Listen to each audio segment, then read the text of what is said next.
बिहारी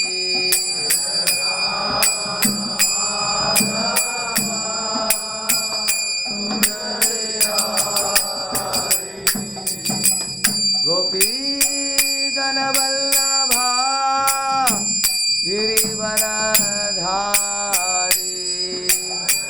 गोपी जन वल्लभा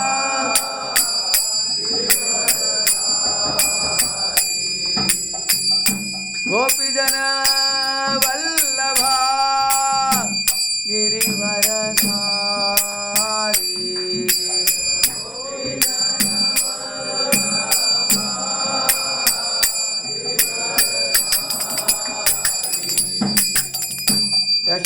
यशोदानंदन प्रजजन रंजन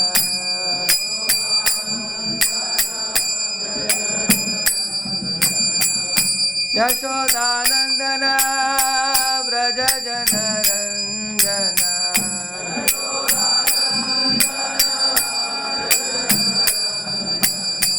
यमुना तीरा वनचारी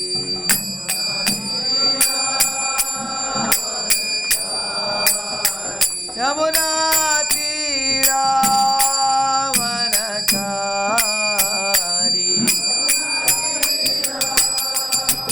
जय राधा माधवा कुंज बिहारी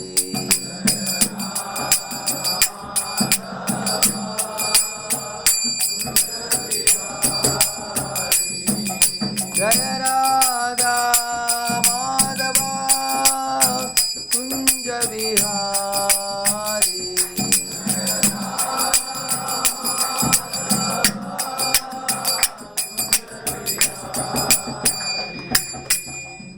जय श्री श्री राधा कुंज बिहारी की. Is it loud enough? Hare Krishna. The last word can you hear clearly? Okay.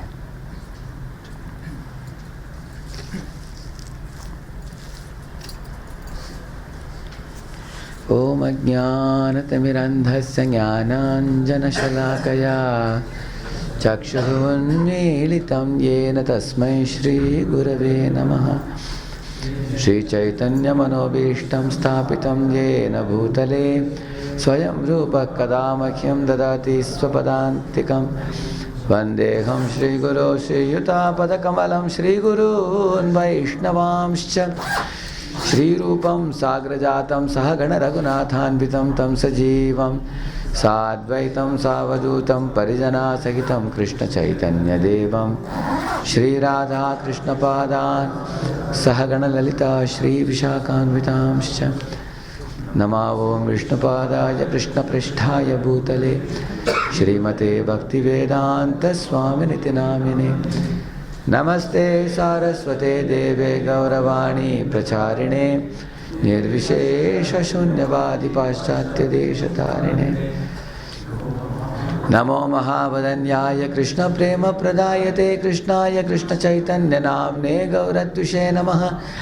हे कृष्णकरुणा सिन्धो दीनबन्धो जगत्पते गोपेश गोपिकान्त राधाकान्त नमोऽस्तुते.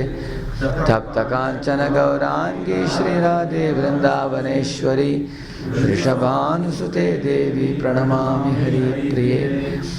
वाञ्छाकल्पतरुभ्यश्च कृपा सिन्धुभ्य एव च पतितानां पावनेभ्यो वैष्णवेभ्यो नमो नमः. जय श्री कृष्ण चैतन्य प्रभु नित्यानंद श्री अद्वैत गदाधर श्रीवासादि गौर भक्तवृंद. हरे Krishna Krishna Krishna Hare Hare Hare Ram Ram Ram Hare Hare. I have a water bottle from my bag, my handbag. Yeah. What? Is it visible? No, it's not clear. It's not clear. Get the water bottle. Hare Krishna. I met many of you in the Sankalp camp in Dehu, I believe. Huh? Any of you had come from here for Dehu Sankalp camp? From here? In Dehu Road? Okay. You all saw the Tukaram Mandir? Yeah. Who all had come? 1, 2, 3. 1, 2, 3, 4, 5, 6, 7, 8, 9, 10, 11, 12. Okay. Yes. Oh, really? You can keep it somewhere here. You can keep it there. Okay, you can keep it here. You can keep it here. Yeah.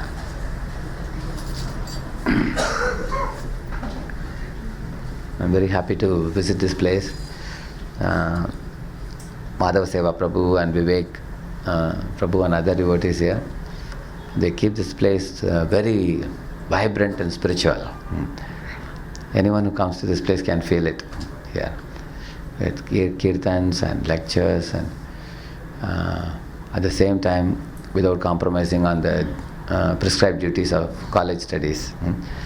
I got to hear the results of the students here, and so many of them have topped their class, and they got distinctions in the studies. And I also got to know many of you first year students have also got very good scores this year. It's very nice.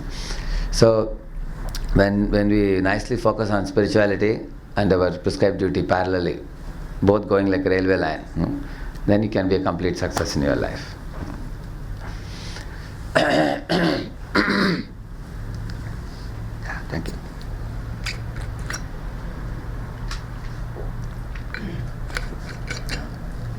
See, everyone in this world is looking for three things. One of the first things we are looking for is knowledge. You see, right from childhood, from the time you went to LKG, UKG, first standard, second standard, why you are going to school, college and all these places? To get knowledge. Anybody in this world, any living being is inquisitive in this world. Like you see the birds in the early morning, they get up, you can hear the sounds of the cuckoos and the crows and the sparrows. Chon, chon, chon, chon, chon, chon, chon, chon, they're making sounds.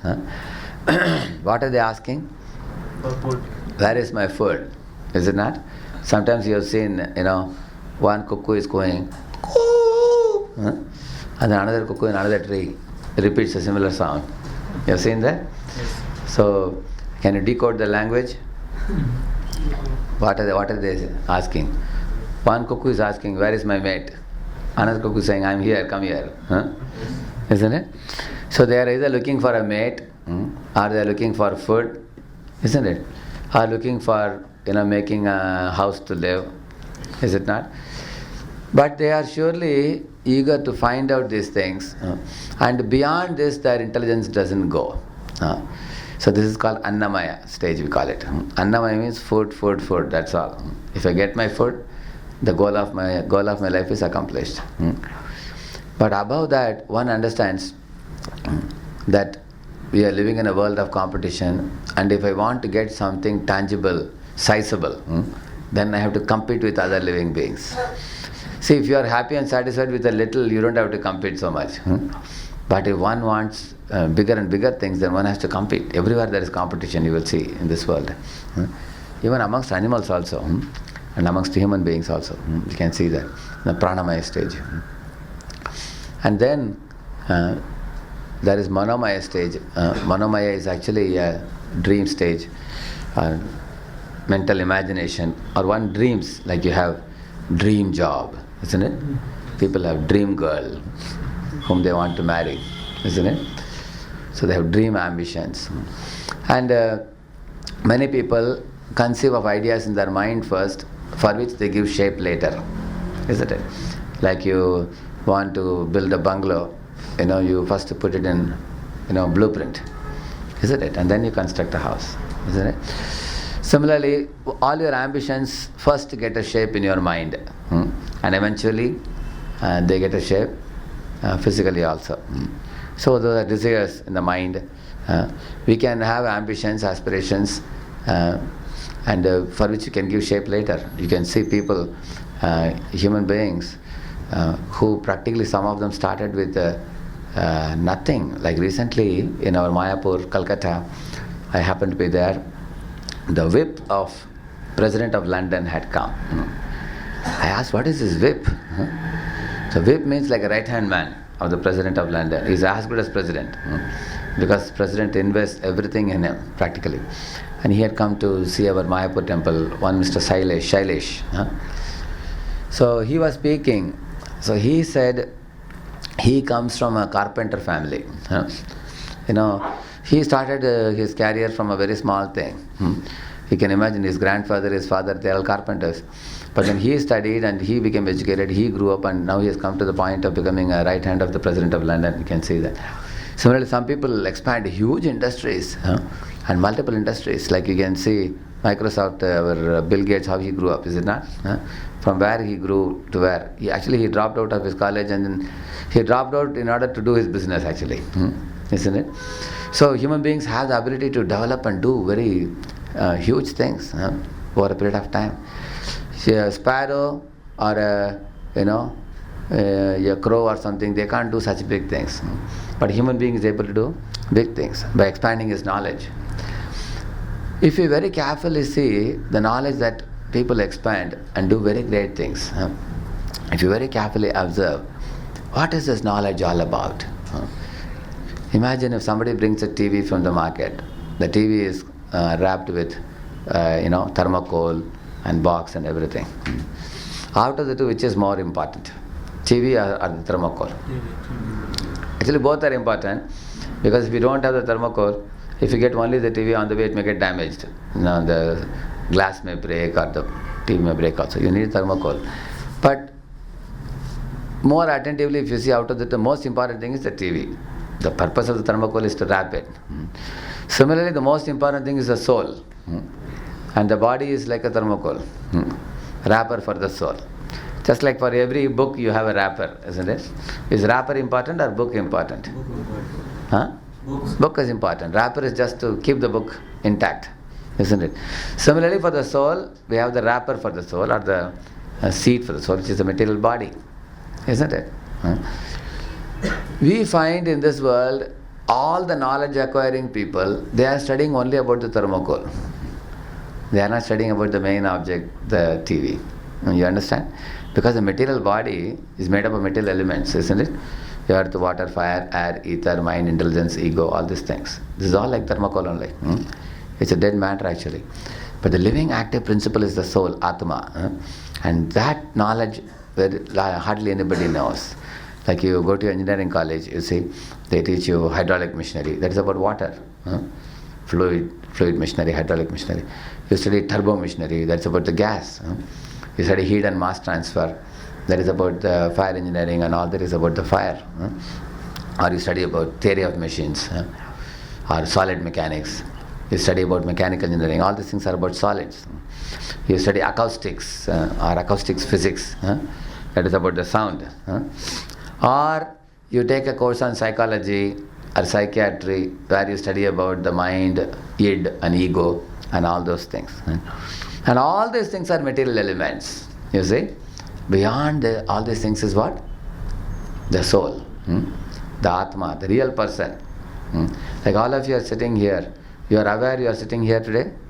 You are aware? No? Is there anybody not aware here?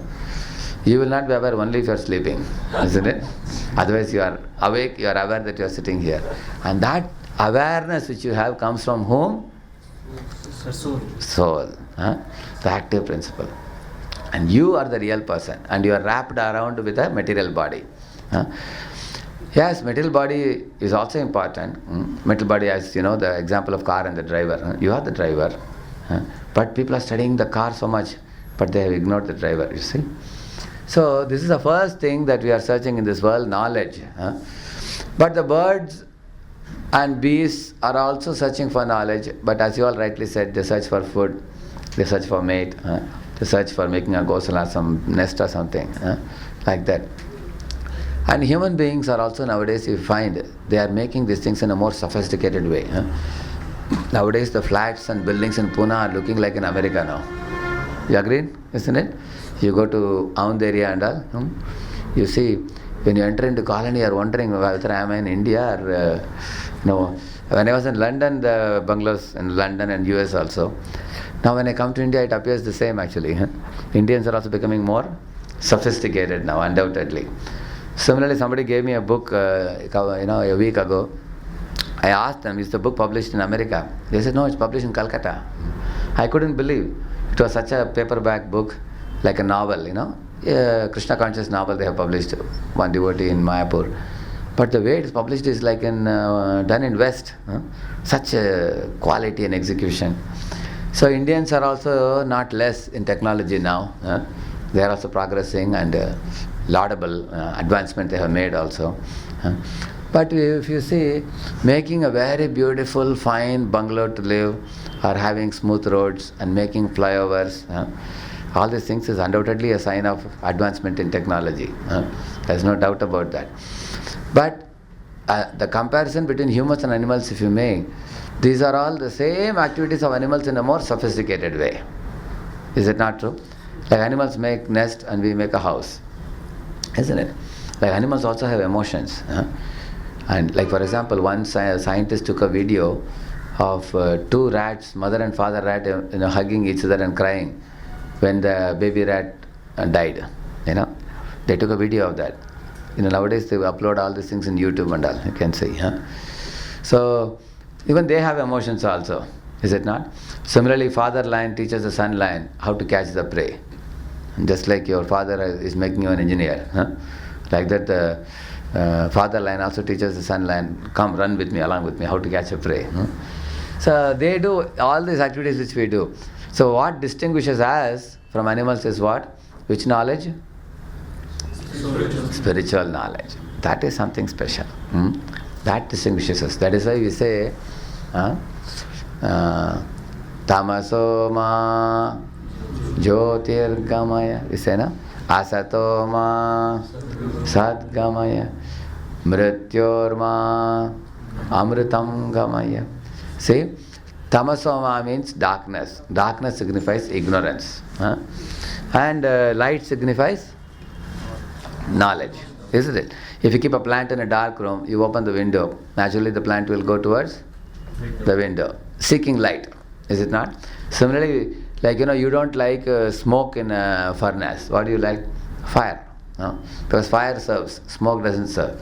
So ignorance doesn't serve. Ignorance is useless. We don't want to be ignoramus. So we want to be knowledgeable. So we want knowledge. But what knowledge? All scientists worldwide can be certainly appreciated for their research. They work very hard. Why are they working hard? Because they want to understand. What is this world that we are living in?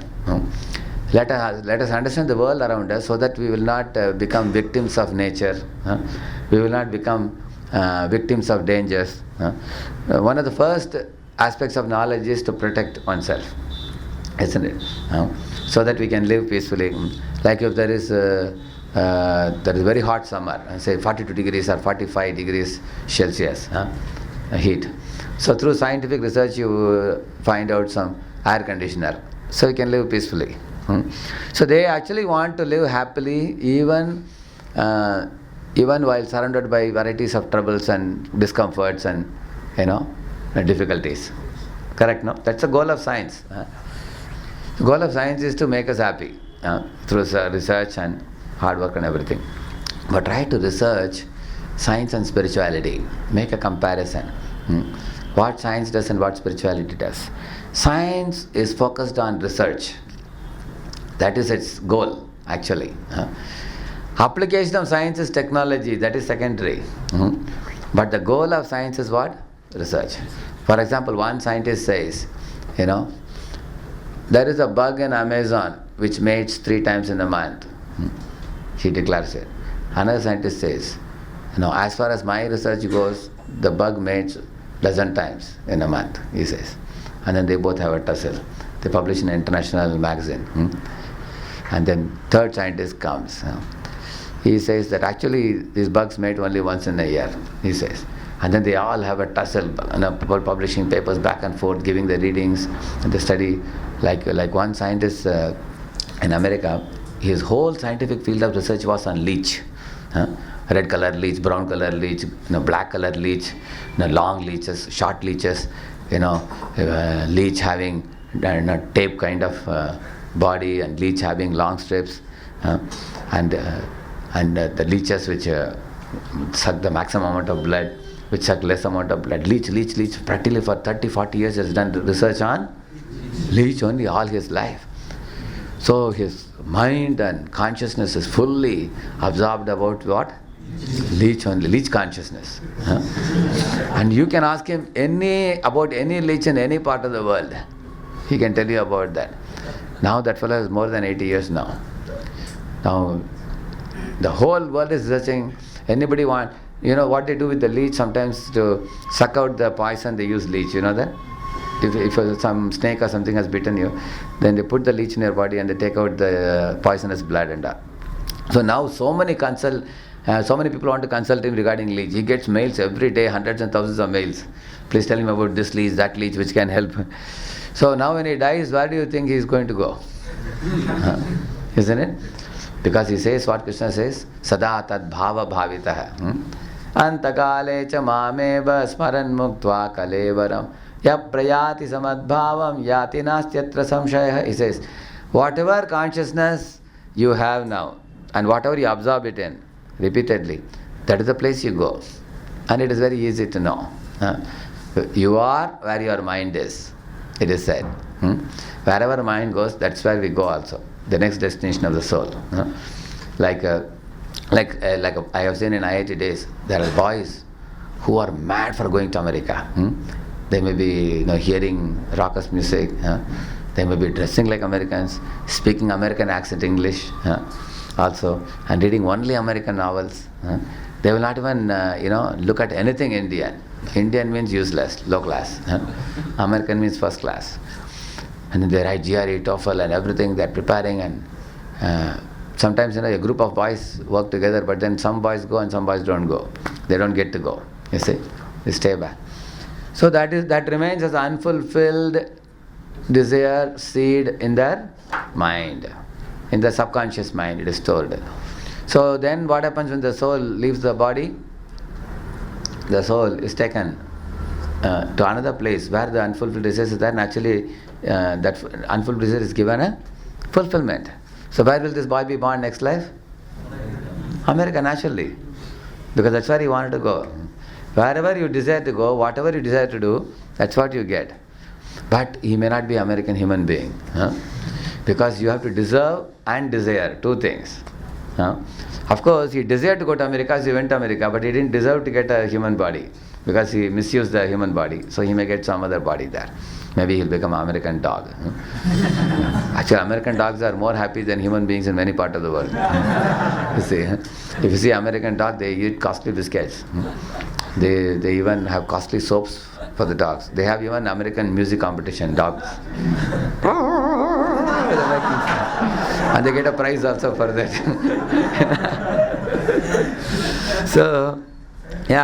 So in this way everybody eventually gets to a situation what they desire. So what knowledge? Now I was telling you about scientific research. So the researchers are about this kind of thing. They go on researching and the research has no end. Because one fellow was talking to Prabhupada. Prabhupada said, you people are always in ignorance, you are saying. But he said, Swamiji, how do you say we are in ignorance? Our knowledge that we have today is more truer than the knowledge we had yesterday. So how are we in ignorance? We are actually blossoming in our understanding of knowledge. Prabhupada said, that is all right. I agree with you. But can you say this is the knowledge? You will never change it. You should not say, I think, you think. No. I think, you think is not important. What is the actual knowledge? Tell me. And then Prabhupada asked, can you say this knowledge what you have today will never change? He said, how can we say that, Swamiji? Research is going on. Maybe tomorrow we'll come up with something new.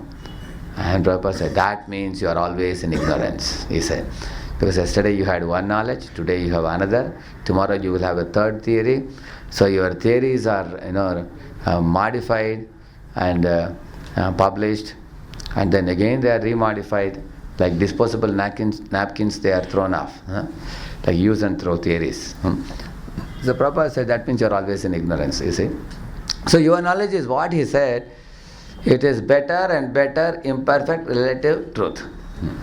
But you don't ever achieve the absolute truth. So you are just in the platform of research. You never get hold of the truth at all, he said. So this is the material knowledge, and this is the way the material knowledge is with our 4 defects which you all know. We are not able to capture the absolute truth, absolute knowledge. That's why it says,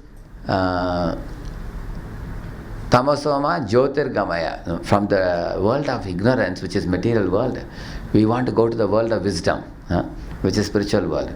And there the knowledge is absolute. Whatever you know, that is absolute knowledge. Now I was comparing science and spirituality. In the field of science, we are going on doing research without finding an end. Whereas in the field of spirituality, the path is very straightforward. You know why? It says, do this and get this result. For example, there is a mango tree. The spirituality tells you, put water in the root.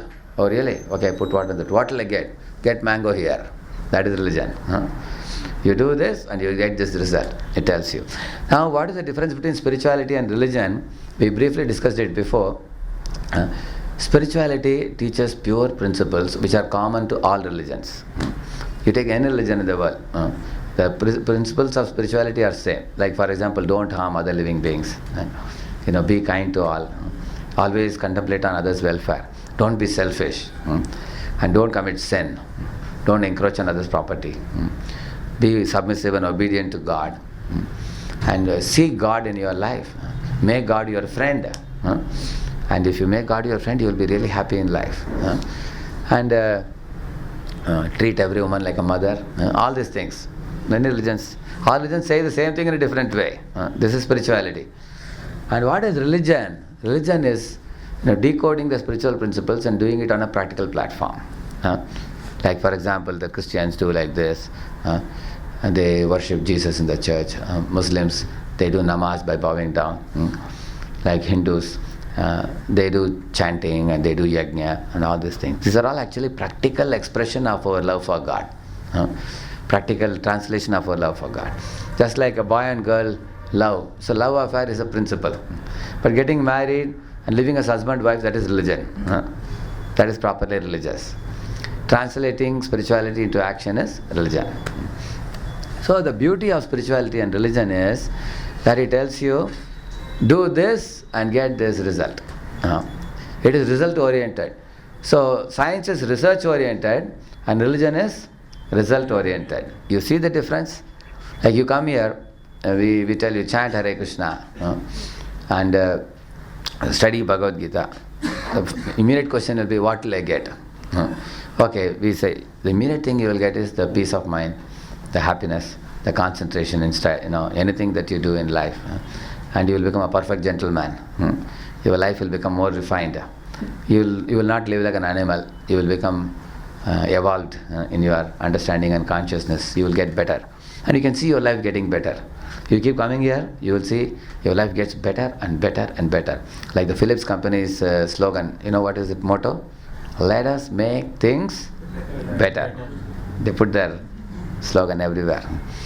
Similarly, our voice, what is our motto? Let us make people better. So which is to be made better? Things or the people? People. Why? Because things are surely getting better in the world everywhere. In those days, I remember when I used to go for weighing my body, the weighing machine would be almost 4 times this size. This one, huge platform. You go and stop in the huge that dial also for reading your weight and all. When I was a small boy, over a period of time I saw it was becoming smaller and smaller and smaller. Nowadays the weighing machine is almost like laptop now. In fact, many of the corporate people carry a weighing machine with them always nowadays because they have obesity problem. They carry it with them. Anywhere you can put it down and stand on it and get the weight. You know that? It gives a digital reading also now of your weight. So have they not made things better? Yes, they have made things better. Only they have not made people better. Why? Because the cross-section of their body is increasing more and more. So they are making things better, not the people better. You understand this point? Similarly, what Shastras are saying, it is not enough to make things better because the things will remain behind. But the soul has to go from one body to another. So we have to improve the quality of our consciousness. That we have to make better. Like if somebody was eating kidney of a goat, somebody was eating rotten carcass. One scientist, one famous writer, he says, don't make your belly a place for carcasses, he says. Basically, he's saying don't eat meat in a very little more horrible way, he says.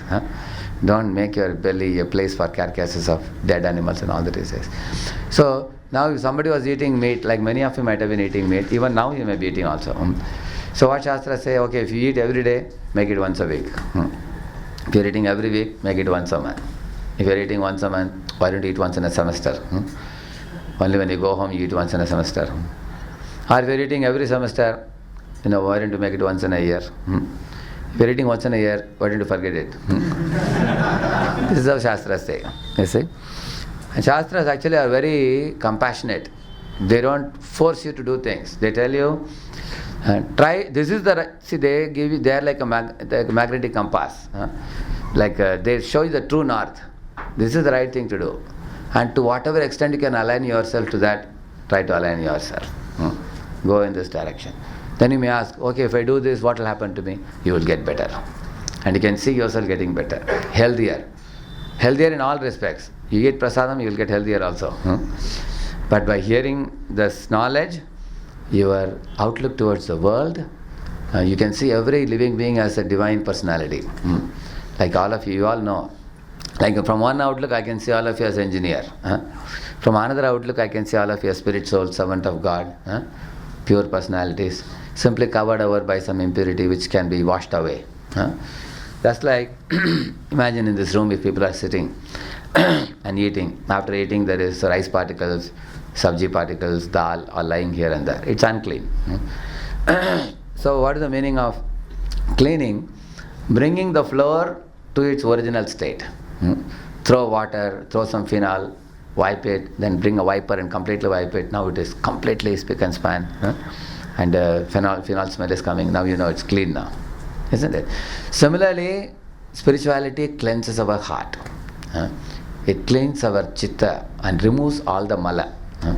If mala is removed, then you can become happy. As long as there is mala in the heart, you can't be happy.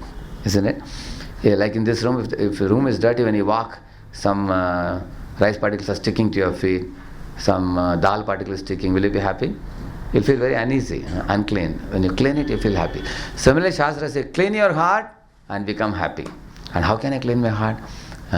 By practicing spirituality in the form of religious practices, which we do. So we should not be fanatical, whether one is a Christian boy or a Muslim boy or a Hindu or Jain or Sikh or Parsi or whatever. The external religious practices may vary, but the goal of all religions is only one: to understand who God is and to love Him, serve Him and go back to Him. This is the only principle in all religions. Some of you may come from Jain family, some of you come from Sikh family, different families. But in your own religion, likely that they taught you religious practices, but they didn't teach you spirituality. Like, your mother, father may be very good. They may tell you that, hey, better get up in the morning, you should do some ritual. They are very sincere in trying to teach you religious practices.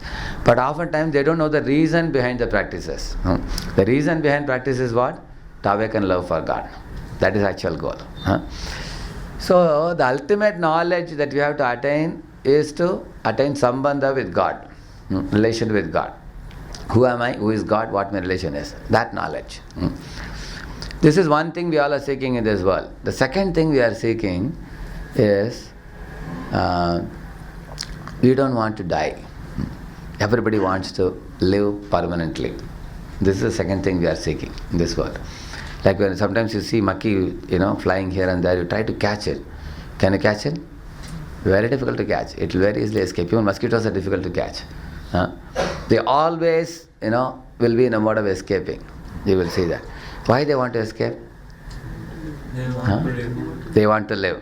They don't want to die. They know this fellow will kill me. They don't. In fact, every creature has that instinct that I want to live forever. Like you see, a deer may come to a riverside to drink water. But then a tiger is hiding behind the bush. Because tiger knows that fellow has to come here to drink water. And that's the time I can catch him. So the deer has to drink water but not get caught by the tiger. So he will be waiting. As soon as the tiger sound comes, immediately deer will run away. Why? Because deer doesn't want to be caught by the tiger, doesn't want to be torn to pieces. And none of us would like to be killed by anyone. Like sometimes you hear of some accidents on this main road. In those days there used to be a lot of accidents here.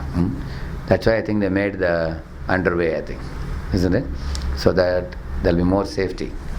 So nobody likes to be killed in an accident or killed by a thief or a robber or something. We don't want to. Or we don't want to even die by a disease. We don't want to die. Even when natural death comes also, you think people are welcoming death? No. Even a 90-year-old man doesn't want to die. They put him on ventilator or something. He's breathing. At last when they take off the ventilator, he's finished. Body is over, finished. So, nobody likes to die in this world. But we find, despite our not wanting, everybody dies in this world. But how much this body is important, how much we consider it important, we can see. One boy suddenly saw this tiny finger, it was becoming blackish. Wondering why it's becoming blackish.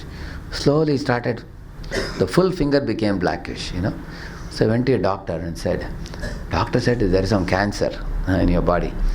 And it's a terrible cancer. You should amputate this finger, he said. And he got shocked. Doctor, if I don't have one finger, all fellows will look at me that I have only 4 fingers. It looks so ugly. Is there something you can do to remove this blackish thing and make me all right without cutting the finger? Doctor said, I don't know anything. Then he tried another doctor, 3rd doctor, 4th doctor. Then he said, I'll go to America now. So then he went to America and tried best of the doctors. By the time it started spreading, 3 fingers became blackish after that. The America also, they said, you have to amputate it. Then they said, maybe you can try Ayurveda in India. They may have something to, stop it. Then he came to India. Then he went to many big doctors, ready to spend lakhs of rupees. They told him that, now you have to amputate practically this much. They said, because it had become blackish by the time. And he was crying like anything. Can you imagine somebody without, this much hand? He has to walk. Of course, he has this hand available, but not this.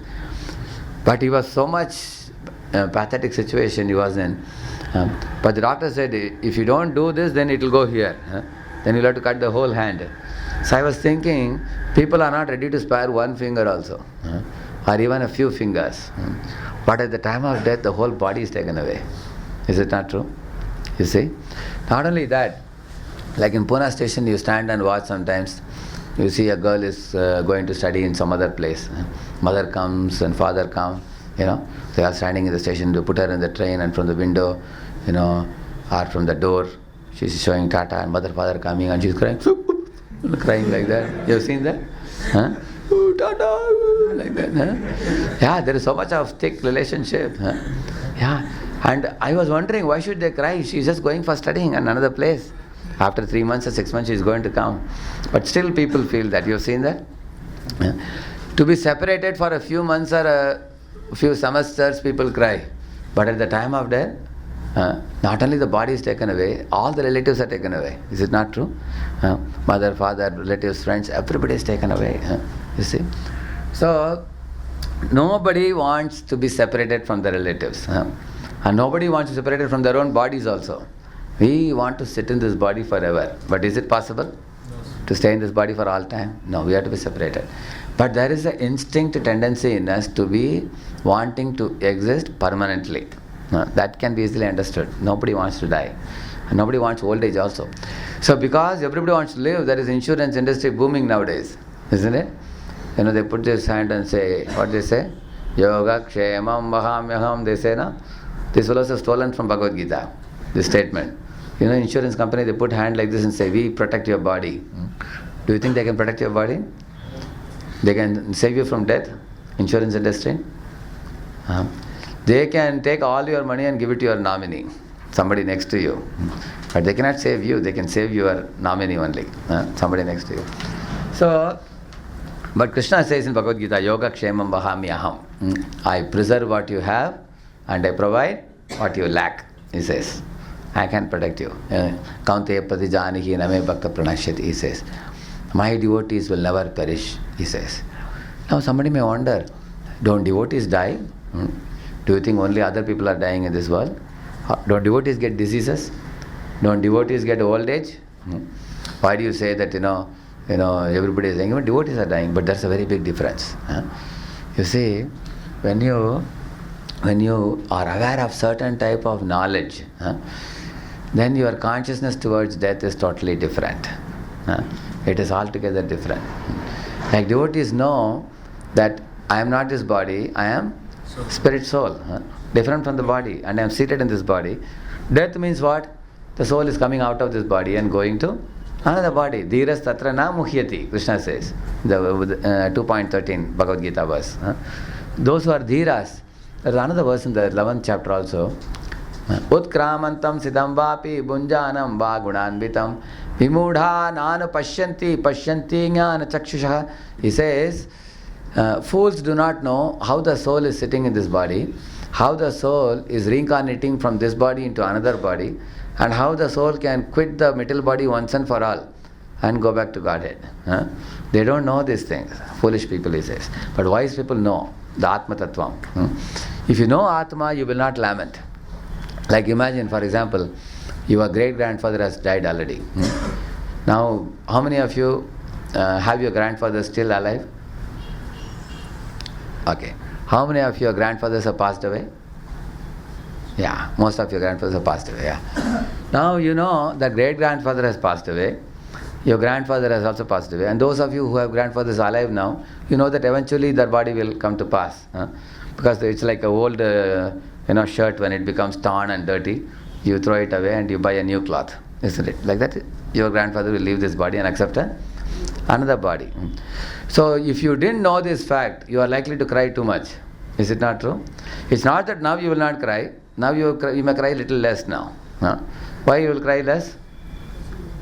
He'll get another body. He'll get another body. Don't worry, he'll get, a replacement now. The old body is removed and another body is given to him. And if you chant Hare Krishna for him, if you put tulasi in his mouth, Ganga Jal in his mouth, when he leaves the body, then he is likely to get a better destination. Or he may get a body in the family of a devotee. Then he can also get connected to some voice center like this and become Hare Krishna devotee, wherever he goes, you see. So he will get Sangha of devotees in his next life. So, when you have this knowledge, you don't fear death. You can transcend death.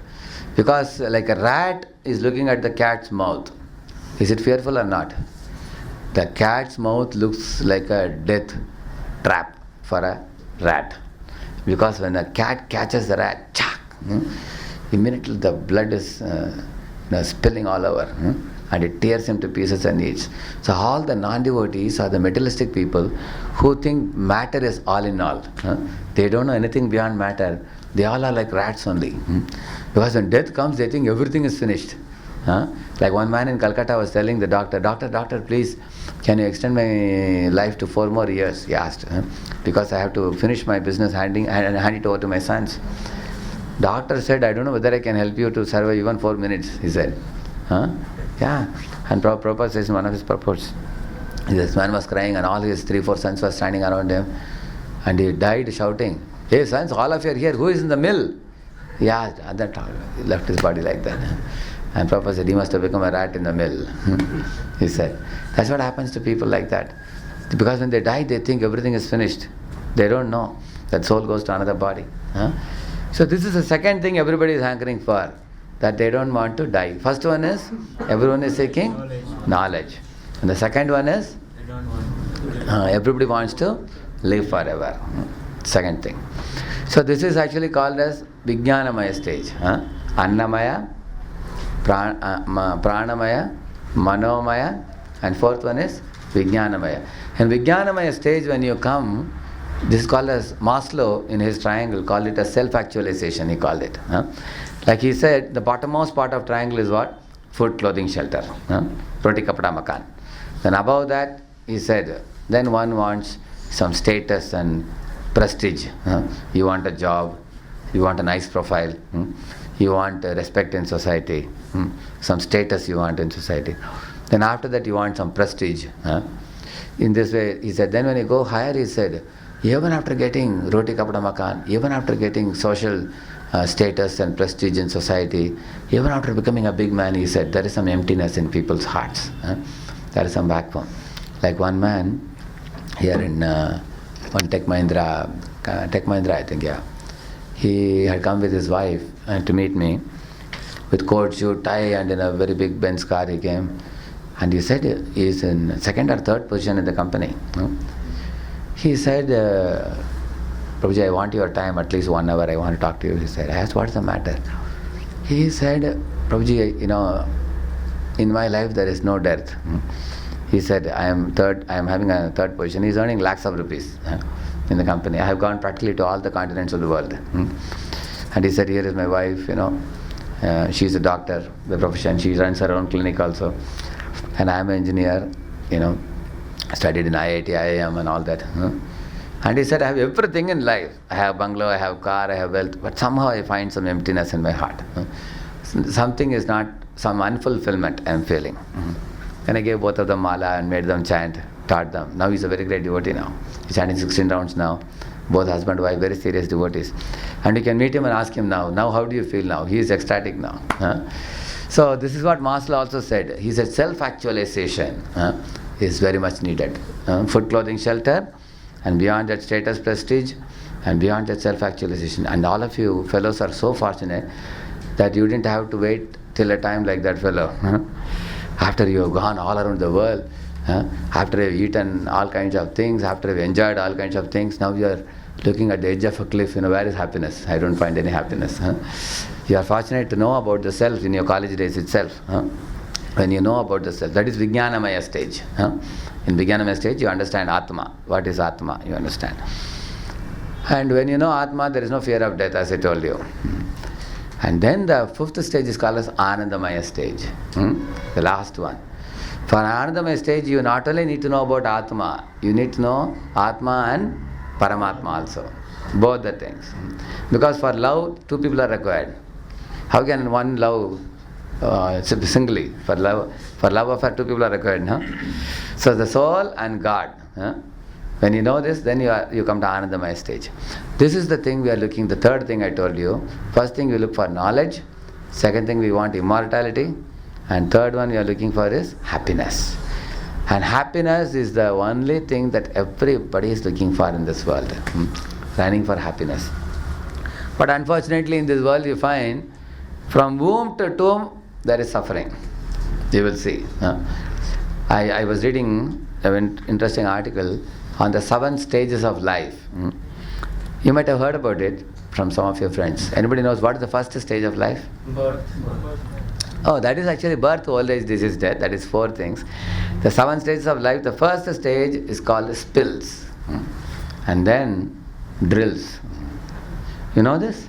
Okay, I'll tell you what is spills. You have seen a child, when a child is newly born, and what does child spill out? Stool and urine. Is it not true? And then the parents have to change the diaper and all that. It spills urine, stool, and it is floating in that. Then parents have to bathe the child. And after the child goes to school, what comes? Drills. What drills? 2, 1, sa, 2, 2, 2, sa, 4. Like that you drill. And then what comes when you come to teenage? Thrills. What is the thrill? Boyfriend, girlfriend. You're writing love letters. Isn't it? Secretly. Or going for, like teenage boys once came for a meeting. I asked them, what is the ultimate goal of your life? They said to get a Pulsar bike. Because they can't think beyond that, you see. I was so surprised, taken aback. What kind of lecture can I give these boys? Because their ultimate goal is not Krishna, their ultimate goal is Pulsar bike. Then I asked, you can't think of anything? Everybody agreed, Pulsar bike is the best bike. You can't think of any other goal of life. One boy said, sir, I have another goal. I said, what is it? Charisma bike, he said. He said, that is better than Pulsar, he said. And then everybody agreed also. They said, yes, it is true, they said. So, this is thrills actually. Thrill means, board a bike, go very fastly, and all girls will say, hey, wow, just look at that fellow. What a great hero. And then he gets some thrill, you see. What kind of, So, the type of cooling glass they wear, the type of Reebok shoes or the jeans they wear, the type of bike they use, isn't it? They get some thrill in these things. That is the thrills. Then after that, what comes after thrills? Then eventually you get married. Then people come to ground level once they are married. Because when they are married, they know the reality of the world. Right now, all of you guys, you will not know about the value of money. Why? Because you are not doing job. Money directly comes from the father. Correct? It comes to your bank account and you are using it. So you may not know the value of money so much. But when you get a job, you will spend penny to penny, very carefully keeping in account and everything. So when you are married, what comes is bills. What are the bills? Electricity bill, water bill, isn't it? Petrol bill, isn't it? Rent bill, everything, all kinds of bills. Income tax bill. And everybody tries to run away from the bills, but the bills runs after them. Doesn't leave them. Yeah. And when they see bill after bill after bill, a stage comes when the bills are so big, but the salary is not enough. And the bills are exceeding. Then what comes? Stress comes, tension comes, then they have to go to doctor. And then comes pills. Of course, before the pills comes yields. When the yields come, then after that, naturally you get a lot of pills. People eat pills after pills after pills. 40, 50, 60 years they keep eating pills. And then when they become 75, 80 years, then now they know, now my death is coming, I am bedridden. Then they write wills. Lastly, write a will in the name of daughter, son, and push off. So you remember the 7 stages, beginning with what? First one, spills. Second one, thrills. Third one, bills. Fourth one, bills. Most of them are not remembering bills because they are not married. After marriage, in the married people program, when I say bills, they will say very high because they know bills. Because they are seeing bills. After that, yields. After that, bills. Last one, bills. Yeah. These are 7 stages of life. So in all these stages, there is tension and anxiety. You will see. Is it not true? Like when you are a small child, how many of you wanted to go to the school? Is there anybody? How many of you wanted to stay at home always? Correct? Is it not true? Because being at home is jolly. Mother, you can be lying in the lap of the mother, or you can be playing. All day you can play. You don't want to go to school at all. But then you see, you will be sent to school eventually. Like I remember when I was a very small boy. In those days, we would not go to school in LKG, UKG and all. We didn't have. We had only first standard. Up to 5 years I enjoyed at home. 5th year, one day I saw my mother pick me up and took me out. I asked her, where are we going? She said, wait a minute, one big bus came and the fellow opened the door, a khaki was wearing. And mother handed me over to that fellow. I asked, who is this fellow? I was wondering. And he put me inside and closed the door. Bang, bang. I was peeping out of the window and crying, Mom. She said, Tata, and go. And I was crying like anything. I was fighting with that fellow. Then there was whole day in the school. Then evening I came back, mother was waiting at the bus stop. Thank God they have released me now. Then I thought school means only one day, I thought. And next day the same thing happened. You see? So we don't want to go to school, you see? But we are sent to school. And the parents never tell you that you have to study like this for 16 more years. And you have to go to engineering and finish some 45 papers. If you knew that, you would have never gone. So, anxiety starts from there. And then as you grow up, is the tension finished at that time? No. When you are in 7th, 8th, 9th standard, parents are pushing you. Study for IIT, JEE. You have to crack the exam. Get into IIT, or at least NIT, or at least engineering, or medicine, or something like that. Because medicine and engineering are like 2 prestigious professions now, in modern times. If you are an engineer or a doctor, then people, like your parents take you for a marriage party or somewhere. Parents tell you, my son is an engineer. Engineer? Oh, they look up and down. The people look at you as if seeing in a zoo or something. So something very special, as if landed from another planet. Or if parents tell you, my son is doing BCom or BA, oh, okay. Yeah. So naturally, parents, every mother and father want their son to become engineer or doctor. You have seen that? They push like anything, beta said. Every day, morning call, afternoon call, evening call, they are making and push, pumping, push him into IIT. You have seen that. Now your parents are happy that at least you got in engineering, they're very happy. Yeah. So there is a lot of push. How many of you felt tension till 12th standard? Be honest. Correct? Yeah. Certainly there is tension. See, when I was in US, I got a chance to give a lecture in Stanford. I thought that, Stanford is in the top 5, I heard. Like Massachusetts, Stanford also, Cornell and all that. So I went to Cornell and Stanford. In Cornell I had a small program, but Stanford is a big program. About 100 boys and girls had come. So when I told them that, now you people have come to the summit, the top. I think you people may be the happiest people, I said. You have no tension. But one girl raised her hand and said, "Sir, you think you have no tension? We have the maximum tension," she said. I asked why. She said the best student in every college comes here. The topper in every college, gold medalists come here. She was telling in my class practically everyone is gold medalist, she said. And she said we have such a cutthroat competition. If a new book comes in the library, everybody tries to hide it so that the other student will not come to know. Because if that friend sees this finished, he will get ahead of me. She said we have so much of envy and competition. She said, we cannot have peace of mind, she said. So then I realized even in that level there is competition. You see that. So like in childhood there is anxiety. When you are in college days there is anxiety. Is it not? Okay, once you come to final year, are you free from anxiety? There is one special anxiety in final year. Who knows? When you come to 4th year. Placement. Is it not true? Like you are sitting for a company interview, suddenly your topper in your class comes and sits there. Immediately, ye kidhar se aa gaya abhi? You think like that. This fellow will take away my job. There is competition. So there is tension. Like some boys don't get a job in November, December, January, February. In March they are practically in tears. Sir, all my friends got job, I didn't get a job. It causes too much tension. You become feverish actually. Is it not? No? And then you got a job. Now when you get a job, people are in, they got a dream job or whatever, they are very happy. They are distributing chocolates, I got a job, they are very happy. So is all your tension finished at that time? You become a GT in a company.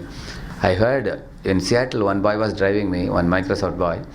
He told me, Prabhuji, in my company, he said, Microsoft being the best company, he said there is such a tension because the last 5% people and the top 5% people are listed every year. And the last 5% people are removed. It's a norm of the company. That those who are remaining in the last 5%, they have to be removed from the company. And the top 5% people have to be given more increment in salary and promotion.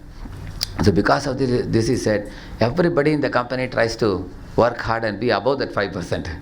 Below he said, that's the kind of motivator, motivating parameter they have. Like that he said. So when you join company, you can't relax in an easy chair. You have to work hard even to survive. Like this medical transcription companies, the perfection in transcribing the medical transcripts, it should be 98.5%. Your mistakes can be only 1.5%. Can you imagine? Yeah, similarly when you write GATE, when you want to go for MTech or something, if you are a computer science, you should be getting 99.7, 99.8. That cutoff is like that. There's a very big competition, you can see that. So there is tension there also after getting job also in the company also. Okay, then after you work for the company, then you want a better company. People hop and jump. This company, that company, try this, try that. And there's competition inside company. And then you become 27, 28, 29. People are asking, hey, you didn't get married? And father is in tension, mother is in tension. We are not getting good match for our boy. Now he is touching 30 almost. That's a big tension for them, isn't it? And then once you get married, is all your tension gone? No, after marriage, imagine you became 35 or 36, you didn't get a child. Then there is tension also. Because all people ask, hey, what happened? Is the man important or is the woman not fertile? Why they are not getting children? If you don't get a child, now you may not know this. When you are married, you can see how much tension they feel when they don't get a child. There's tension. So if they get a child, are they tension free? No. Because the child is catching the knife, touching the fire, peeping out of the window, running here and there. Child is very difficult to control. We all have given so much trouble to our parents when we were small kids. So raising a child is a very tough thing. But if the child is raised after grown up, are the parents free from tension? If it is a boy, parents are worried. He should not become a drug addict. He should not, get into bad habits. Like nowadays, many parents are worried my son should should marry the girl whom I am choosing. Not that he marries somebody of his own. Or beta हमारा बात मानना चाहिए, हमारा बात सुनना चाहिए. Parents are worried. Once he crosses 13, 14 years, children don't hear their parents. They become independent. Many parents are worried that my son should study well. I'm sending so much money. He should not get failed. So there is a lot of tension. But if it is a girl, the tension is even more also. She should not run away with a boy. That kind of tension. Till the parents get married, till the parents marry the daughter in India, they have a lot of tension. Especially if there is a girl. How many of your sisters? Yeah, see, you can ask your parents how much tension they feel when they have a girl child. See, the girl has to be protected in two ways. Other boys should not hurt her, try to molest her or do misbehave with her. And she should not trouble other boys also. Two-way protection has to be given to women, you see. So there is tension that time also. And then after getting sons married, daughter married, settled, son is settled and married and having job, parents are thinking, now I am free now. By the time they are 60, but then body starts giving all trouble. Tension due to arthritis on the knee, back pain, food doesn't digest. If somebody has uremia, they can't pass urine. Doctor has to inject the urine out of the bladder. The body gives innumerable trouble in old age. So that's why I told you, from womb to tomb there is suffering in this material body. If you know the Atma, what is the difference? If you become a devotee, then this life is your last life. You will not get any more material bodies. Then what will happen to you? If you don't get any more material bodies, where will the Atma go? The Atma will go back to spiritual world. You will learn about spiritual world in the time to come. In the spiritual world, these three things are permanent. You wanted knowledge, you get full knowledge. You wanted to not die, in spiritual world nobody dies. You wanted happiness, in spiritual world you get unlimited happiness. Why? In spiritual world there is no engineering college. There is no examination tension. And there is no old age also. There is no disease. There is no death. Your body is a tenacious body, permanent body, spiritual body. It's made up of spiritual substance. It never gets old. You see, you ask 8-year-old children, how old are you? They say, I am 10. I am not very young. No, they will say like that. You ask a child less than 10, he will tell you lies that I am 10. Why he says like that? They want to say I am bigger. They don't like to be smaller. On the other hand, you ask a man who is 30 plus, sir, what's your age? He will say, I'm 29. Because we like to say less. It is said, never ask the age of a girl and salary of a boy, it is said. Because boys like to say that I earn a big salary, whatever he is earning. Similarly, the girls like to say my age is less. Why? Because everybody likes to be an ever-fresh youth. See, when we are small kids, we don't want to be kids, we want to be grown-up. But when we are old, we don't want to be old, we want to be young. In spiritual world, you will be ever-fresh youth. Young forever. Like we say about Krishna also. Adyam Purana Purusham Nava Yavvanam Cha. Nava Yavvanam means is ever fresh, young. Always young and blooming in youth. Like in youth, you have the full energy, like all of you right now. You are a young boy, between 20 to 25, you have the maximum energy in the body. You can run here, run there, you can accomplish great tasks. You can have big ambitions, you can achieve things in life. But as you grow, now you can eat also very nicely, good quantity of food. And even if you eat a stone, you can digest.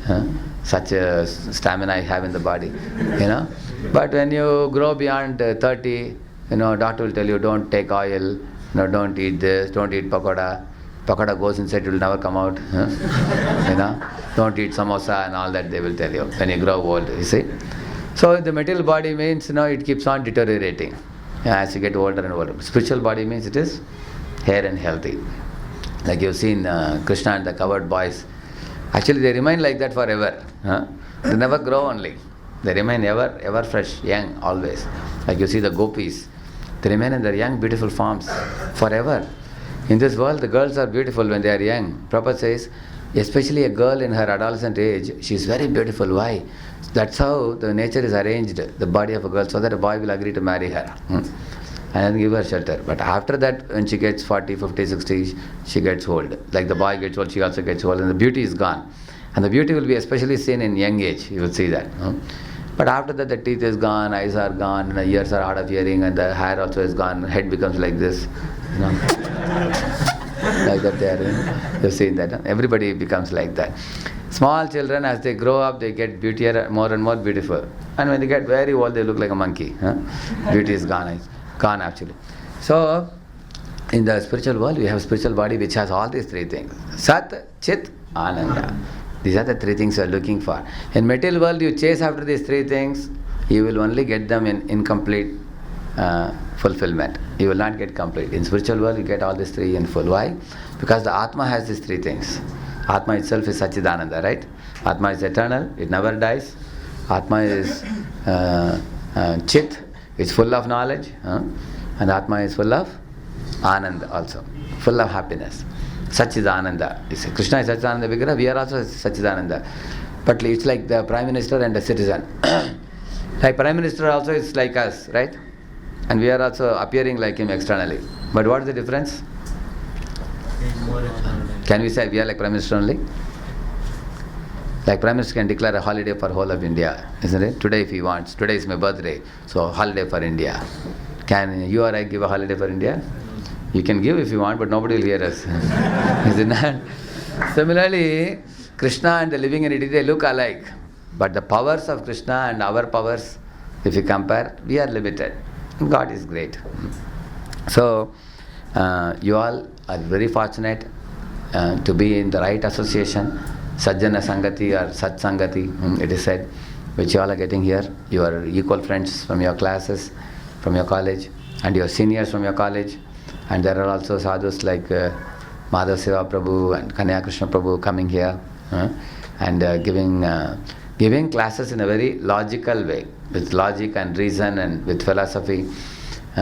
You see, generally you go to any religious place, you will find two categories of people in abundance, children and old women, because both of them don't need any logic. They will do just what they are told to do. But when you come to our voice and other places, you find when Prabhupada went to America, many young boys and girls came. So many of the educators in America were surprised. They were asking Prabhupada, Swamiji, in churches we find old women and young children. Prabhupada said, yes, because you don't present logically. We present the philosophy with logic and reason, scientifically we present. So we get youngsters who understand. And one lady reporter asked Prabhupada, Swamiji, why do you preach to these young boys and girls? Why not preach to old people? And Prabhupada asked, in your colleges, why do you have young people? Why don't you educate people beyond 80? And then the reporter said, Swamiji, this is the age for them to learn and get educated. Prabhupada said, that's the same reason here also. This is the best age for education. Because when you are like a green bamboo, you learn these things and then you can bend your bad habits to achieve good habits. Right now, if you have some bad habits, even now you all may have, you only know it. You don't have to tell others, but you can change them. You can transform them. But once you become like a dry bamboo, can you change? Dry bamboo, if you bend it, will be brittle. It will just break. You can't make a old dog learn new tricks, it is said. You know, it's a saying, but it's true also. Like you see a old dog, it will do only one activity, whatever he knew in his early days. But a new dog, a small puppy dog, you can teach many, many things, it is said.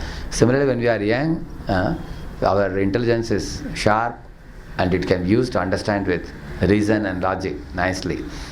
So, my request to all of you, take full advantage. You all are here how many years? 2-3 years. Your course is for 4 years, right? In this 4 years, whatever you pick up, it will help you for your whole life. Not only whole life, it will help you beyond this life also.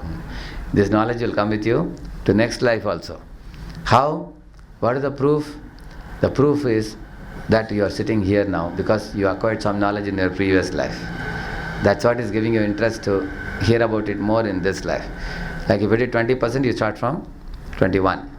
If you did 80%, you start from 81. See, Shankaracharya he took sannyas at the age of 6, can you imagine? See, Madhva took sannyas at the age of 12 or something like that. These people have done a lot in their previous lives. And the next life, they immediately catch the knowledge. It makes sense to you, when you hear it. Why the whole Bharati Vidyapith or PhD is not coming here?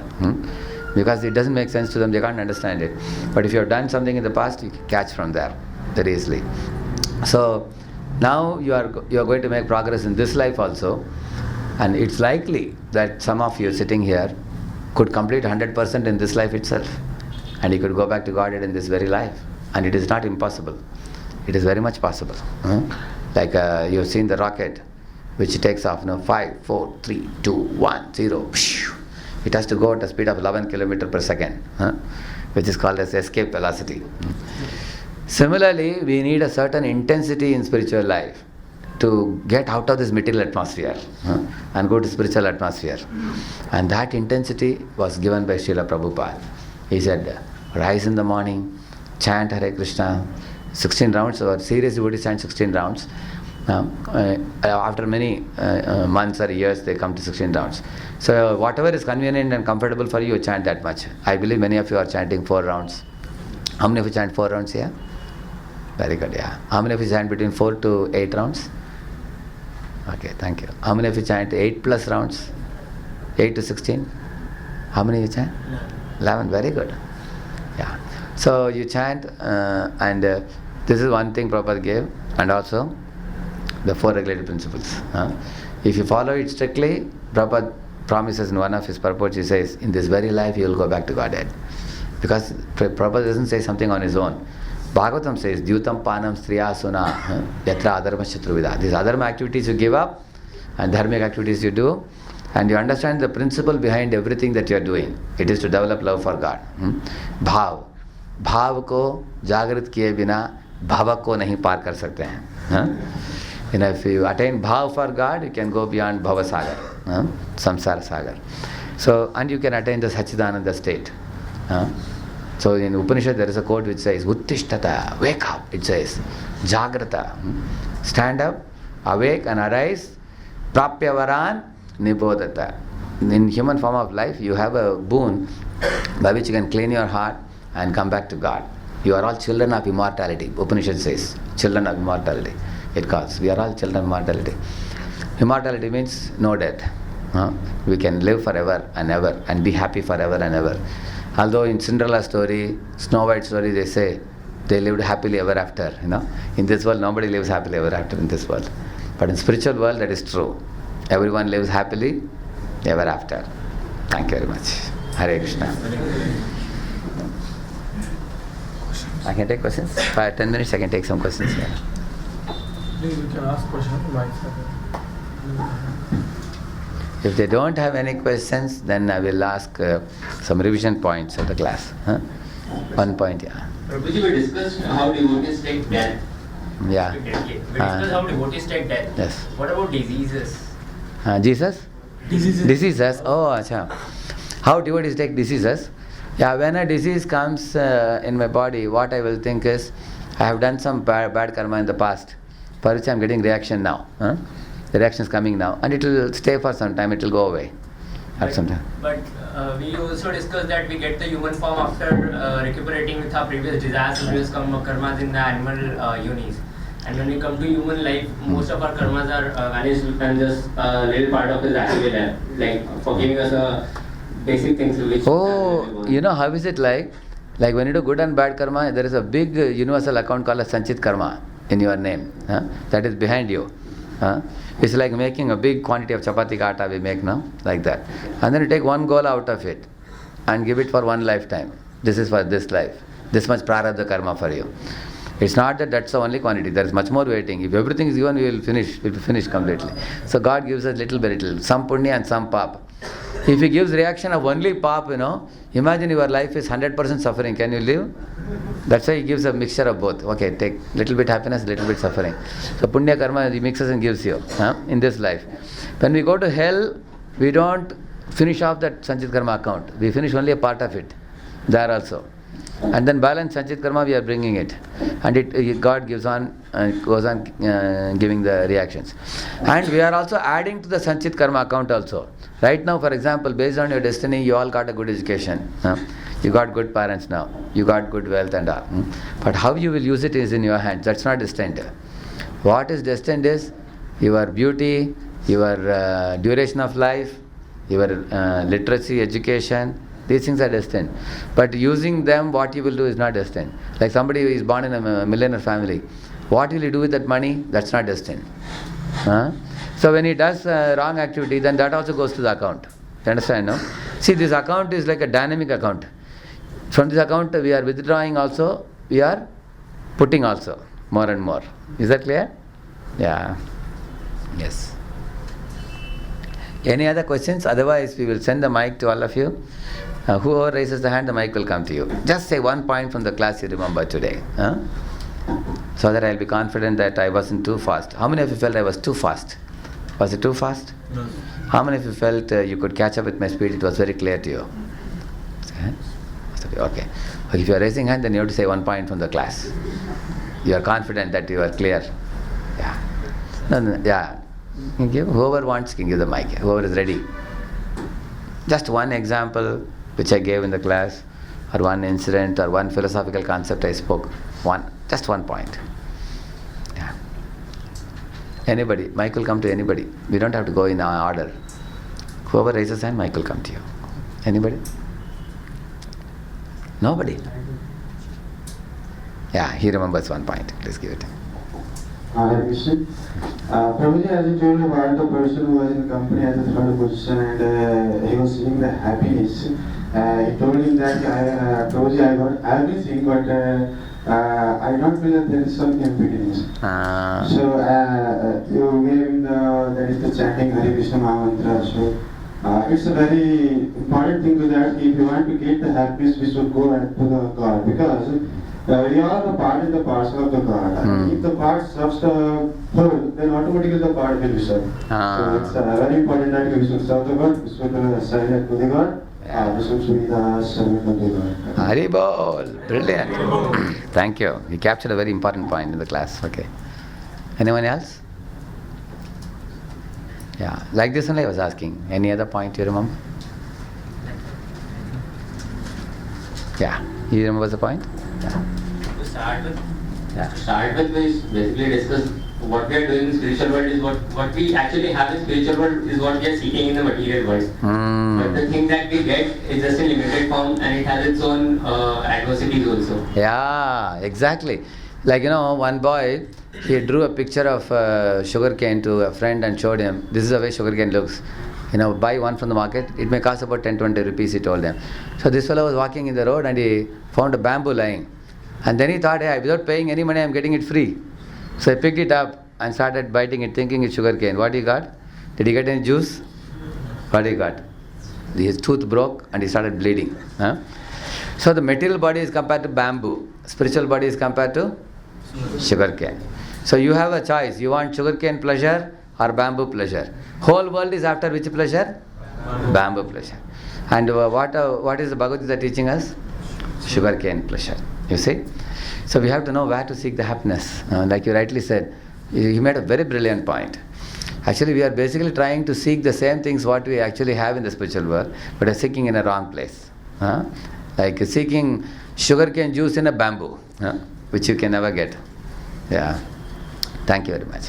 Haribol. Anyone else? Yeah. Oh, you spoke one already, isn't it? Oh, you didn't one. Yeah, he spoke. Okay. In Gita, we have You all can tell your name also. What was your name? Mayank. Yeah? Mayank, very good. And your name?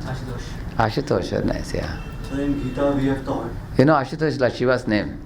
Ashutosh means one who is quickly pleased. Meaning, yeah. Yeah? So in Gita, we have taught karma puja. Karma hi puja. So sir, our work is to just study. So why do we need to chant Hare Krishna? We can spend that time to our study. Yeah, question it is. Okay. You see, karma is mundane and puja is divine. How can a mundane activity become divine? Think about it logically. Karma jo hum karte hain, it is mundane. Like for example, somebody is working for a company, somebody is studying material science. Or like for example, you see this donkey is carrying a big sack of basmati rice, although it never eats it. Or donkey is carrying huge quantity of cloth on his back and all that. He's doing mundane work. It is only karma. It has no divinity associated with it at all. On the other hand, when we say puja, you take agarbatti and rotate in front of God, bow down to God, ring the bell, go to temple, pray to God, thank God. These are divine activities. So how can the karma and puja can have any connection? There is only one way when there can be connection. When karma is done for God, then it becomes puja.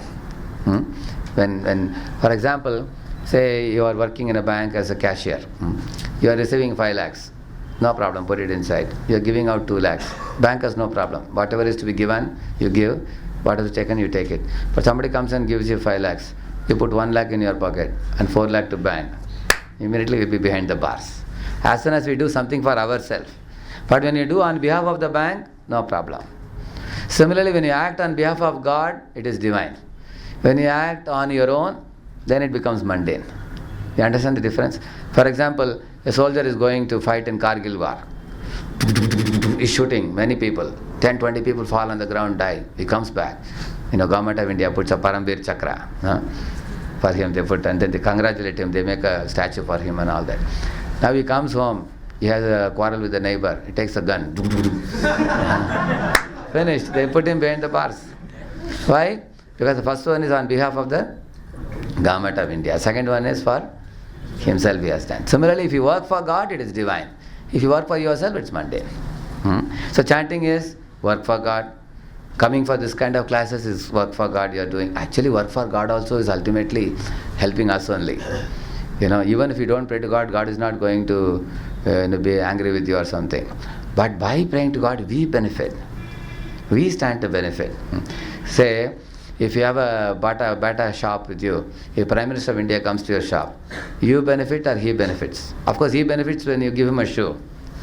But you benefit even more, isn't it? You can click a photo and put in your shop, the shop which Prime Minister of India came. And then many people will buy more shoes from you. Similarly, when you chant God's names, when you eat prasad and all these things, we become purified and we go back to Him. Now, karma cannot be given up. You have to do karma also. Like all of you, your prescribed duty is your studies. We never say that you compromise on that. Because if you compromise on that, tomorrow what kind of job you will get? And your parents will be annoyed with you. And they will not let you even chant also. They will say that because you are chanting, you are not studying, you are not focusing on studies, so we will take you out. They will not let you come here and learn all this wonderful knowledge. But if you get, like many of you got distinction and first class and all, then parents will be very happy. They will tell you, chant more rounds. They're very happy with you. So you have to balance both the things. See, material life, spiritual life, we have to balance them. It's almost like a temperature of our body. Like if you increase materialism to 100 degree Fahrenheit, 102, 103 degree Fahrenheit, when you increase material fever, what happens? The whole world suffers. Like nowadays, Pune, girls are also drinking liquor. They are smoking cigarettes. Materialism is rampantly increasing in Pune, if you see. So the more materialism increases, people suffer. It's like 103 degree Fahrenheit fever. So should we bring the temperature to 0? What should we bring the temperature to? 98.6. Isn't it? So material life is also important. But it should be 98.6. You should not go to 103, 104, 107. 107 is Maranajvara. One dies only in that. If materialism becomes too much, people commit suicide after that. So what are we helping all of you?